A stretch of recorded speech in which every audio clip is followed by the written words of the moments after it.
ప్రశ్నిస్తే చాలు, ఆ ప్రశ్నించే గొంతు వినపడకుండా చేయడం కోసం ఏకంగా భయాన్ని సృష్టిస్తూ రెడ్ బుక్ రాజ్యాంగాన్ని నడుపుతూ ఉన్నారు. దొంగ కేసులు పెడతా ఉన్నారు, దొంగ సాక్ష్యాలను సృష్టిస్తూ ఉన్నారు. నిజంగా ఆశ్చర్యకరమైన విషయం. మన పల్నాడు నియోజకవర్గంలో చూస్తే, పల్నాడు నియోజకవర్గంలో వాళ్ళు కొట్లాడుకొని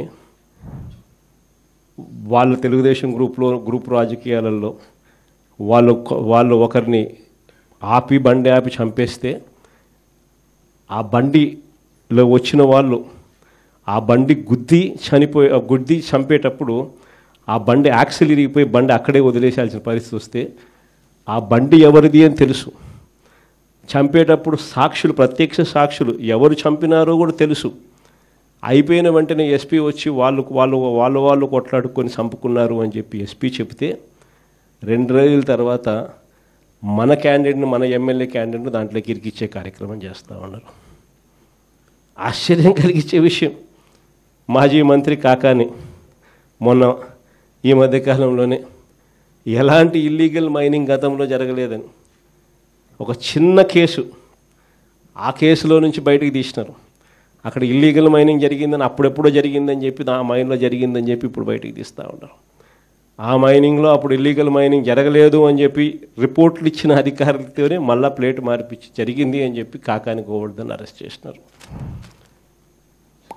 2023లో టీడీపీ కార్యాలయం మీద జరిగిన దాడట 127వ ముద్దాయి కింద ఇప్పుడు మన మంగళగిరి ఎక్స్ఎమ్మెల్యే ఆళ్ళ రామకృష్ణాడు ఇప్పుడు నిన్న ఈ మధ్యకాలంలో ఆయనను కూడా యాడ్ చేస్తున్నారు.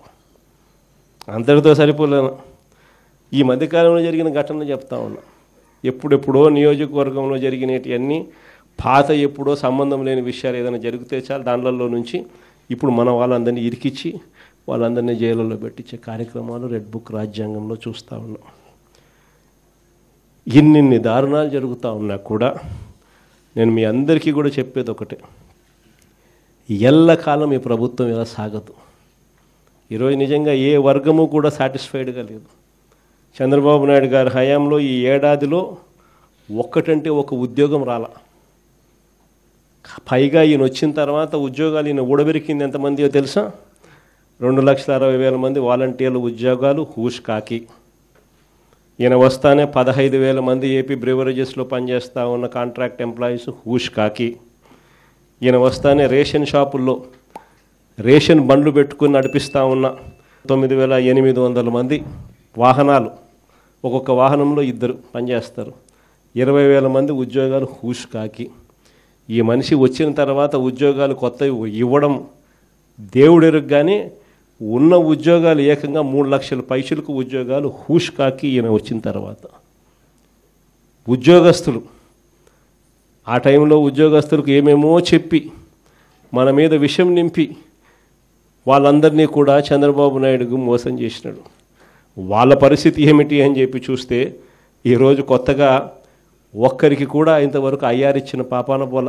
పిఆర్సీ లేదు, ఐఆర్ లేదు, 3 డిఏలు పెండింగ్, బకాయిలు పెండింగ్. ఉద్యోగస్తులు అందరూ కూడా ఈరోజు ఎందుకయ్యే తెచ్చుకున్నాం ఈ పెద్ద మంచి చంద్రబాబు నాయుడు అని చెప్పి తలపట్టుకుంటా ఉన్నారు. ఈరోజు ఉద్యోగస్తులందరూ కూడా చంద్రబాబు నాయుడు గారిని నమ్ముకొని ఇంతవరకు ఏ వర్గం కూడా సాటిస్ఫైడ్గా లేని పరిస్థితులు ఈరోజు రాష్ట్రంలో కనిపిస్తూ ఉన్నాయి. మరోవైపున విచ్చలవిడి కరప్షన్, ఎక్కడ ఏది వదలడంలా, ఇసుక వదలడంలా, మట్టి వదలడంలా, సిలికా వదలడంలా, క్వాడ్స్ వదలడంలా, లిఖర్ వదలడంలా. ఇంకా రాజధాని గురించి నేను చెప్పాల్సిన పనుల మన సుదీర్ఘంగా 2 గంటల సేపు చెప్పిన ఏ రకంగా కొత్త పద్ధతుల్లో ఏదో స్కాములు చేస్తూ ఉన్నాడు అని చెప్పి. ఎక్కడ ఏది వదలకుండా విచ్చలవిడి కరప్షన్ జరుగుతూ ఉంది.